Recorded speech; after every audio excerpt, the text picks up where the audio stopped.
স্থানাঙ্ক জ্যামিতি। অধ্যায় 11। অধ্যায় 11 গঠন করা হবে পিতে পয়েন্ট মানে বিন্দু এক্স কমা ওয়াই।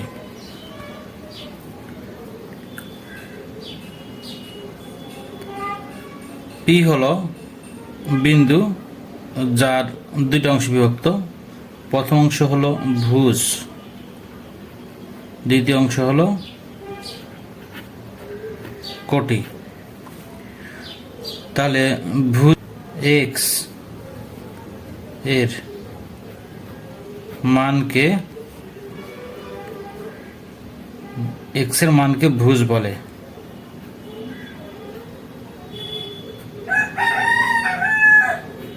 ওয়াই এর মানকে কোটি বলে।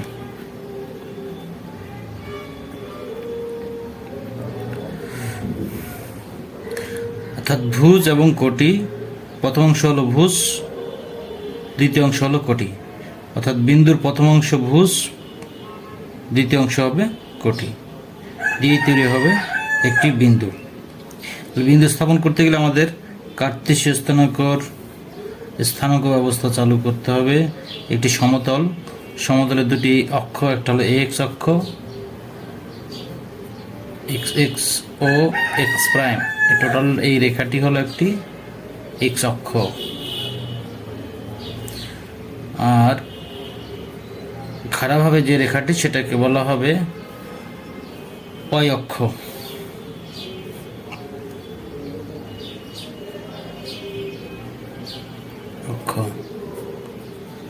ওয়াই অক্ষ,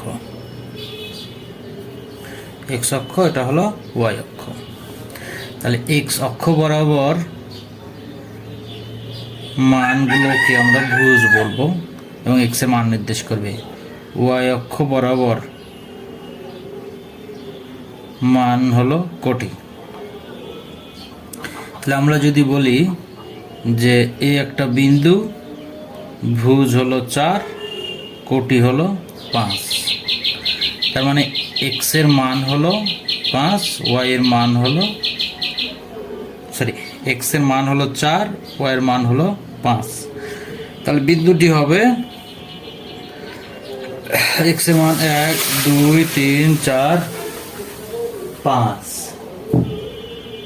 লাগবে আমার কত? 4। 1 2 3 4, আর ওয়াই অক্ষ বরাবর লাগবে 5। 1 2 3 4 5। তাহলে এটাকে আমি সোজা করে দিকে নিয়ে যাই, 4টাকে সোজা করে দিকে নিয়ে যাই।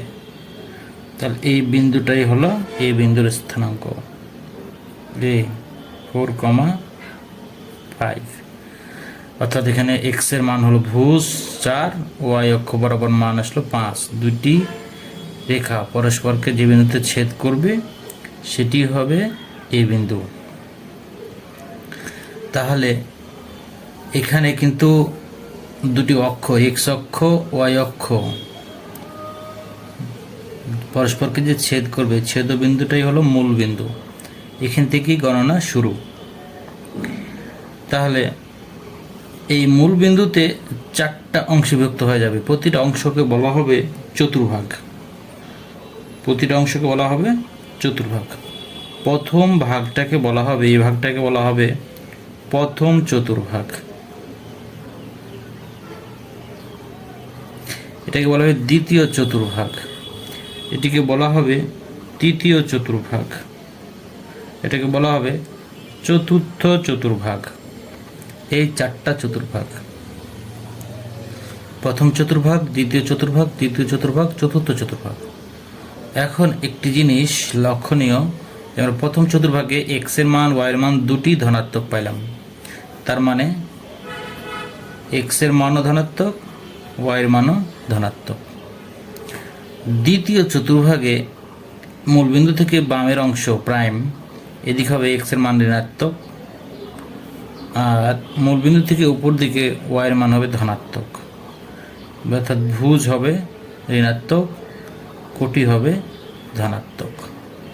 ভুজ হবে ঋণাত্মক, কোটি হবে ধনাত্মক।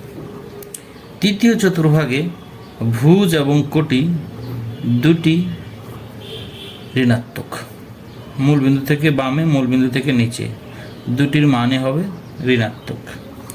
চতুর্থ চতুর্ভাগে এক্স এর মান হবে ধনাত্মক আর কোটির মান হবে ঋণাত্মক। এই হলো বিন্দু পাতনের একটি নিয়ম। এখন আমরা কিছু বিন্দু স্থাপন করা শিখব।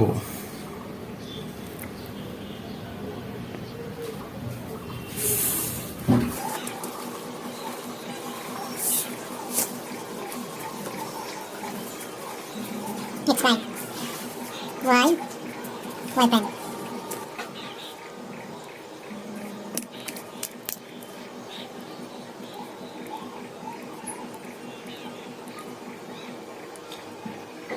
এক সেন্টিমিটার দূরত্ব পরপর এক একক বিবেচনা করে কিছু দাগ দিলাম।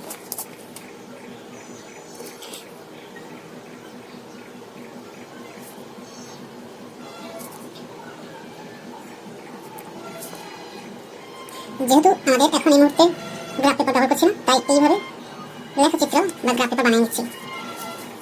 কিছু বিন্দু চিন্তা করি। বিন্দু হলো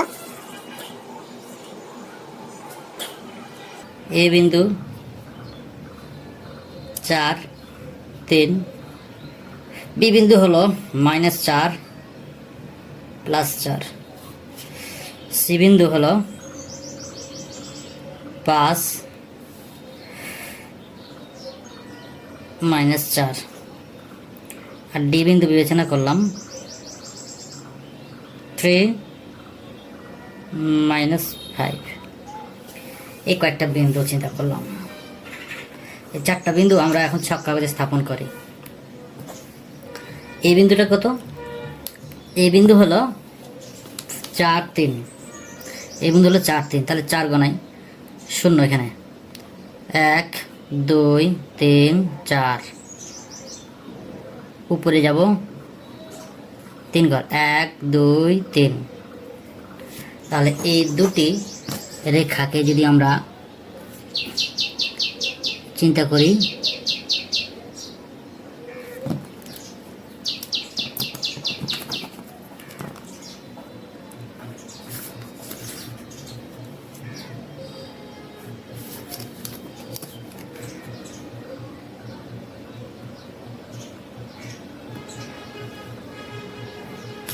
তাহলে যে জায়গায় ছেদ করলো এই ছেদ বিন্দুটাই হলো এ বিন্দু। তাহলে এই বিন্দু হলো 4 3। এইবার আমরা ভাবি বি বিন্দু, এক ভুজের মান ঋণাত্মক, কোটির মান ধনাত্মক, তার মানে দ্বিতীয় চতুর্ভাগে পড়ে, আর প্রথমটা পড়ছিল প্রথম চতুর্ভাগে। তাহলে -4 1 2 3 4 এবং উপরের মানটাও কিন্তু -4। আমরা মোটামুটি একটা টান দিই, এদিকেও 1 2 3 4।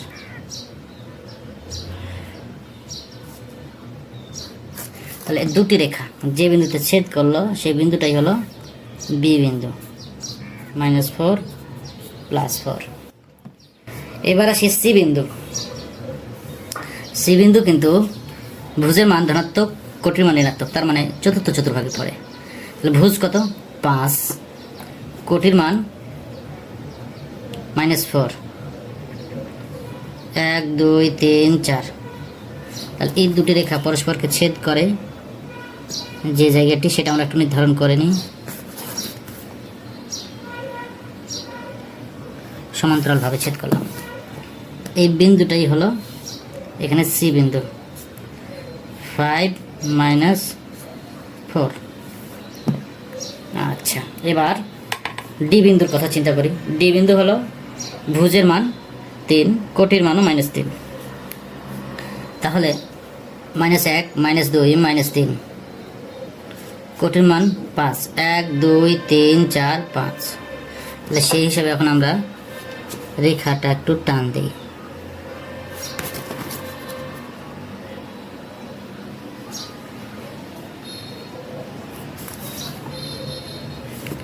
তাহলে যে জায়গায় ছেদ করলো দুটি রেখা, সে বিন্দুটা হলো ডি বিন্দু।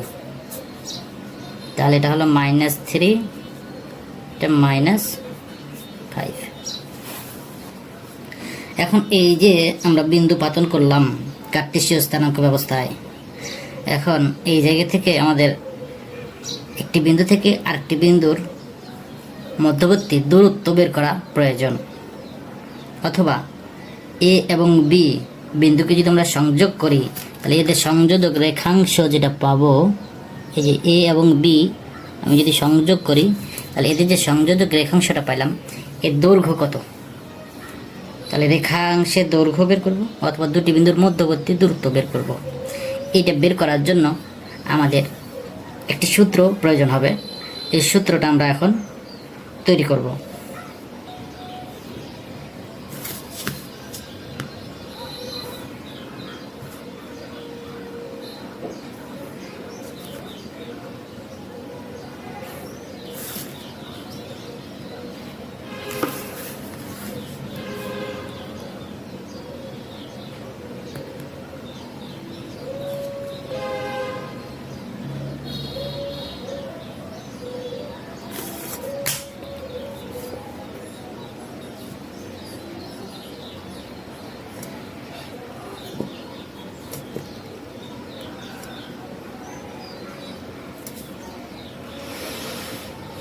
এটা এ বিন্দু ধরলাম, এটা বি বিন্দু ধরলাম।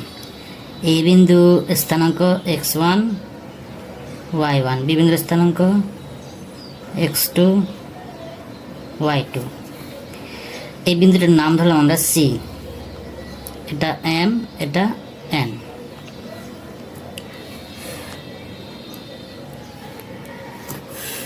এখন এই বিন্দুর স্থানাঙ্ক যে x1 y1 হয়েছে, তার মানে এই বিন্দুর ভুজ ও থেকে এম পর্যন্ত এটুকু হলো x1, আর এ থেকে এম পর্যন্ত এটা হলো y1, যার ফলে এই বিন্দুর স্থানাঙ্ক হয়েছে x1 y1। এবার ও থেকে এম পর্যন্ত টোটালটুকু হলো x2, আর বি থেকে এন পর্যন্ত টোটাল দূরত্বটুকু হলো y2। এ থেকে এম যেহেতু y1, তাহলে সি থেকে এনও হবে y1, এম থেকে এন এর দূরত্ব যেটা হবে এ সি এর দূরত্ব তাই হবে। আচ্ছা, এখন কথা হলো এম এন এর দূরত্ব কতটুকু হবে? এম এন হবে x2 থেকে x1 বাদ, তাহলে x2 মাইনাস x1। তাহলে এটা যেহেতু x2 মাইনাস x1 হয়, তাহলে এই জায়গাটাতেও কিন্তু x2 মাইনাস x1 হবে, অর্থাৎ এসির মান হলো x2 মাইনাস x1।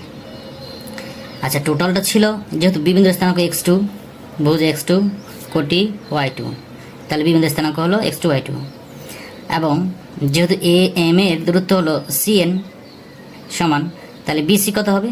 বিসি হবে y2 থেকে y1 বাদ, y2 minus y1, y2 minus y1, অর্থাৎ এখানে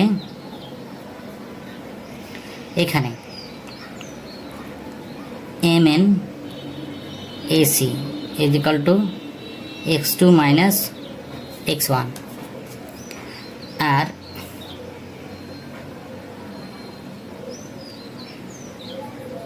bc হবে y2 minus y1। তাহলে ab is equal to what? ab এর মান বের করতে হবে। তাহলে আমরা দেখতেছি যে এসি এই জায়গাটাতে একটা সমকোণ তৈরি করে, তাহলে এ বি সি এটা একটি সমকোণী ত্রিভুজ। A B C, A B এর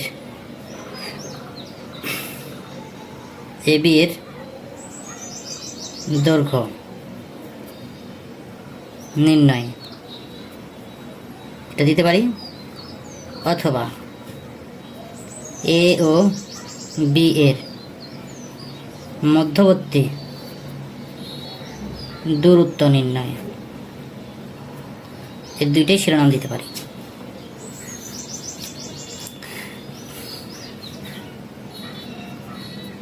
এখানে এ বি সি একটি সমকোণী ত্রিভুজ যার লম্ব বিসি, ভূমি এসি, অতিভুজ এবি। তো পিথাগোরাসের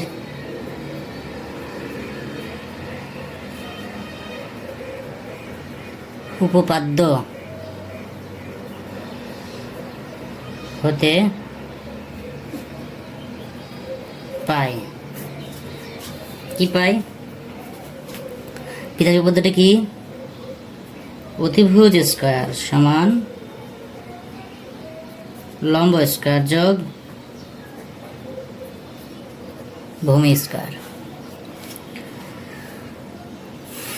তাহলে অতিভুজের মান বের করতে হবে। অতিভুজ এর স্কয়ারটা ডানে ট্রান্সফার করলাম। লম্ব মানে কি? লম্ব মানে হলো এখানে বিসি,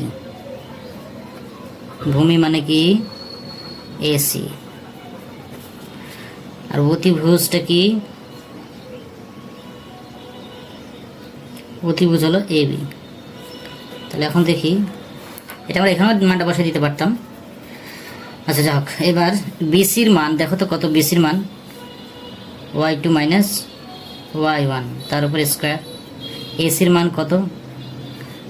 x2 মাইনাস x1 তার উপরে স্কোয়ার। এখন এই জিনিসটাকে আমরা একটু সাজায় লিখতে পারি। ভুজের অংশটাকে আগে লিখতে পারি x2 minus x1 square, y2 minus y1 square. এটিকে আবার এইভাবেও লেখা যায় x2 minus x1 whole square plus y2 minus y1 whole square. তাহলে আমরা এটাকে লিখতে পারি, এভাবেও লেখা যায় যে x1 minus x2 whole square plus y1 minus y2 whole square. এভাবেও লেখা যাবে, মানে কোনো পরিবর্তন হবে না, কারণ টোটালটার পাওয়ার কি? স্কোয়ার আছে। এইটাকে আবার আমরা এভাবেও লিখতে পারি কি? ভুজদ্বয়ের অন্তর এর বর্গ যোগ কোটিদ্বয়ের অন্তরের বর্গ। এই হলো দূরত্ব নির্ণয়ের সূত্র। এ বি বিন্দুর দূরত্ব বের করবো কিভাবে? এই সূত্র প্রয়োগ করে আমরা একটি দূরত্ব নির্ণয় করি, যার ফলে আমাদের কাজগুলো একটু সহজ হয়ে যাবে। এখন আমরা এই জায়গায় একটু ফিরে আসি। এখানে আমরা এ বি বিন্দুর দূরত্ব বের করি, এ এবং বি বিন্দুর দূরত্ব। তাহলে এ বিন্দুর এই অংশটাকে আমরা x1 এটাকে বলবো y1, বি বিন্দুর ক্ষেত্রে এই বিন্দুকে বলবো x2 এটাকে বলবো y2।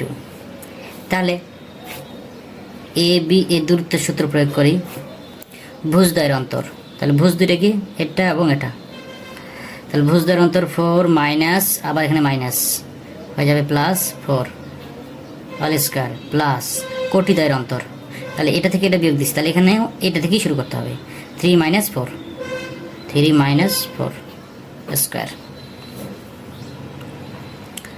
তাহলে এখানে রুট ওভার 4 আর 4 8 বর্গ, 3 থেকে 4 বিয়োগ মাইনাস 1 তার বর্গ।